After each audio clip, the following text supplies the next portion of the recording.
Dans l'évangile de ce matin, Jésus, encore une fois, nous conte une parabole, c'est-à-dire une histoire inventée pour nous faire réfléchir.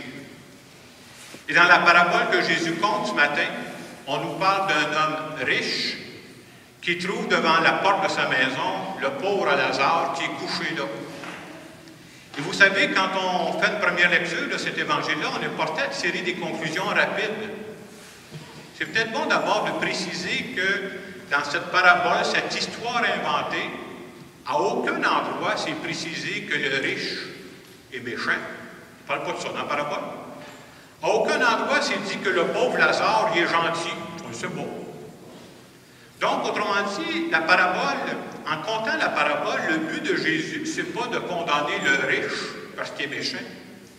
Ce que Jésus reproche à cet homme qui est riche, c'est plutôt son aveuglement, son insensibilité face à la misère humaine qui est juste à côté de lui. Ce riche-là, on pourrait dire qu'il a une vision limitée. On dirait que tout ce qui compte dans sa vie, lui, ça tourne autour de son nombril. Et tout ce qui se passe en dehors de ça, c'est comme s'il disait, bien, ça ne me concerne pas, moi, cette affaire-là. C'est l'affaire des autres. Et dans la première lecture qu'on avait en lien avec cet évangile-là, c'est le prophète Amos. Et quand il parle Amos, il est assez direct. Amos va dire, « Malheur à ceux qui mènent une vie tranquille. » Surprenant. « Malheur à ceux qui se croient en sécurité. » Et à travers ces passages de la Bible, c'est comme si on vient nous rappeler que notre vie chrétienne, là, choisir la vie chrétienne, c'est pas choisir une petite vie tranquille, c'est pas ça du tout. Jésus, c'est pas quelqu'un qui était insensible, c'est quelqu'un qui était justement à l'écoute de la misère humaine qu'il rencontrait, là. Jésus ne s'est jamais fermé les yeux quand il rencontrait des personnes malades. Il ne s'est jamais fermé les yeux quand il rencontrait des personnes souffrantes. Et nous autres, être chrétiens, être chrétienne aujourd'hui, c'est-à-dire, j'essaie de faire comme lui. Ça veut dire que moi aussi, je veux devenir sensible à ce qui se passe autour de moi. Même si c'est dérangeant, ce n'est pas reposant, cette histoire-là. Cette semaine, comme toutes les semaines de ce temps-là, le mercredi, à Rome, le pape, il fait une audience qu'on appelle. Je n'ai pas la chance d'aller à Rome tous les semaines, mais j'y vais par Internet. Et le pape parlait de quelque chose d'un peu semblable cette semaine. Des fois, il envoie des images, notre pape, notre nouveau pape, il va dire, vous savez, on ne fait pas la connaissance de Jésus en première classe, ce qu'il disait cette semaine. Je ne sais pas si vous avez déjà voyagé en première classe. Moi, j'avais une étiquette à un moment donné dans la classe économique qui a manqué de place. J'ai été obligé de me sacrifier. Si vous savez, c'est la vraie vie là-bas. Tabarouette, tout est fourni, puis avant tout le monde. Hein. Et le pape, il dit, c'est pas d'abord là qu'on rencontre Jésus.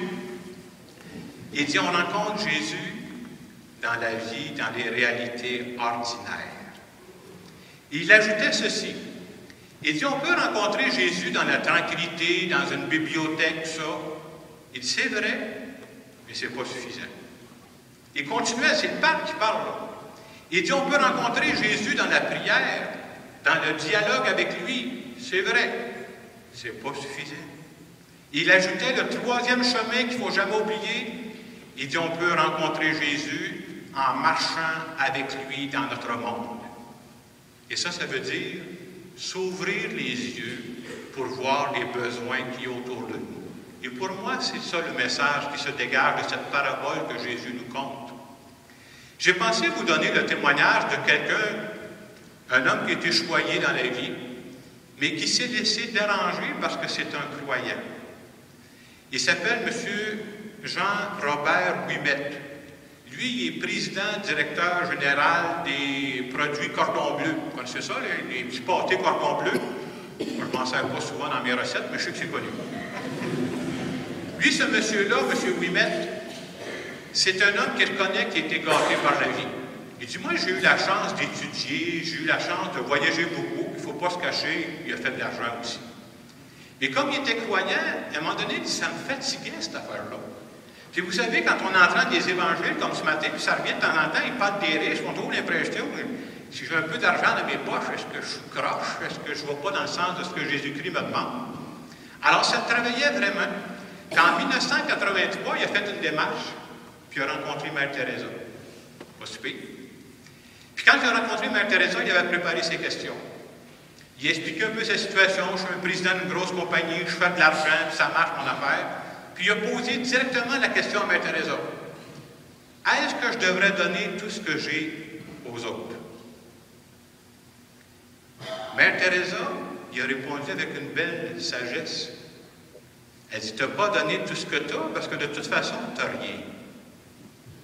Elle lui a dit, tout ce que tu as présentement, ça ne t'appartient pas, ça t'est prêté. Ça fait réfléchir, hein? Et ensuite de ça, elle a dit, si c'est vrai que Dieu, c'est important pour toi dans ta vie, là, bien, tu vas suivre la hiérarchie de l'amour du Christ. Aujourd'hui, on dirait suivre les priorités de l'amour que Dieu nous demande. C'est la première chose, toi, là, ta femme. Et ça m'a fait réfléchir. J'avais tellement investi dans un cordon bleu que j'avais oublié ma femme. Voilà. Je mettais trop d'heures sur ma job. Hein. Ensuite de ça, les priorités, là, Dieu, il est très concret. Tes 4 enfants. Oublie jamais que tes 4 enfants, ce n'est pas toi. Ils t'ont été prêtés. Puis après ça, les gens avec qui tu travailles, comment tu les traites, les gens avec qui tu travailles, là? Quel genre d'emploi tu leur donnes? Puis elle disait après ça, après lui avoir parlé, elle dit, Monsieur Ouimet, là, tout ce que je viens de vous dire, faites jamais ça sans prier.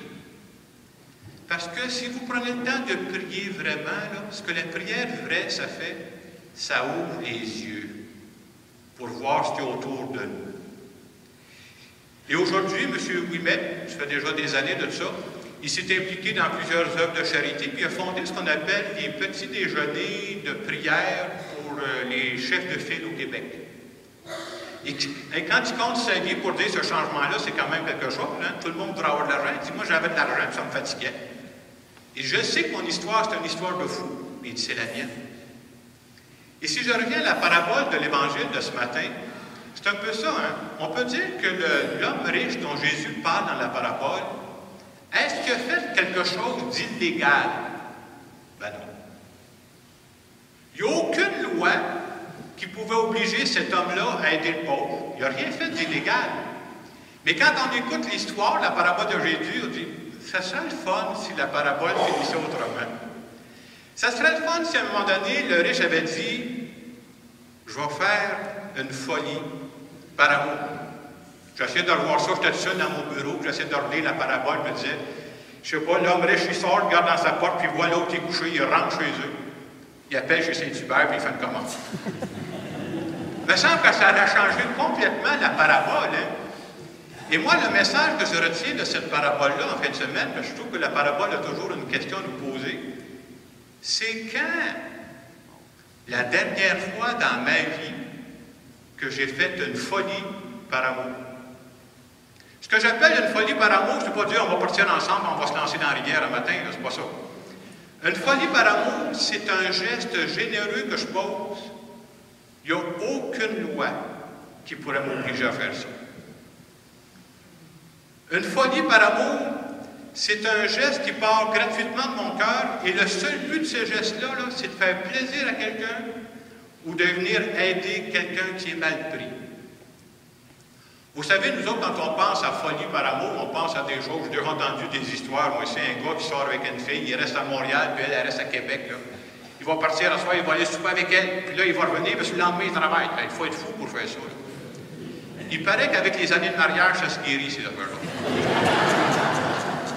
Mais quand même, à travers l'Évangile de ce matin, on se fait dire, moi, là, est-ce que je suis encore prêt à faire des folies par amour pour mes proches? Et à la suite de l'Évangile, est-ce que je serais prêt, je ne peux pas faire ça tous les jours, à faire une folie par amour pour aider quelqu'un qui serait mal pris? On s'entend que des folies par amour, on ne peut pas faire ça tous les jours. Là. Mais le jour où j'en fais plus jamais dans ma vie, c'est signe que mon cœur tourne au ralenti. Et quand je viens prier Dieu, comme à l'Eucharistie, je vais dire, hey, prends soin de ma patate. Là. Arrange-toi que ça reste vivant, ce cœur-là, que ça puisse encore bondir dans des circonstances. Et celui qu'on vient prier ce matin, Jésus-Christ, là, c'est celui qui a poussé sa folie d'amour jusqu'à donner sa vie pour nous autres. C'est quand même quelque chose. Hein? Alors, en poursuivant cette célébration, je vous laisse un moment de silence, puis je vous laisse avec la question moi, que ça a suscité dans mon cœur, cette parole de Dieu-là.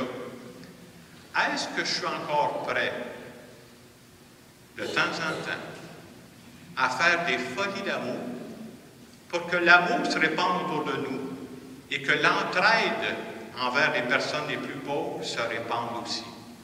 Je vous laisse quelques instants pour laisser Dieu parler à votre cœur.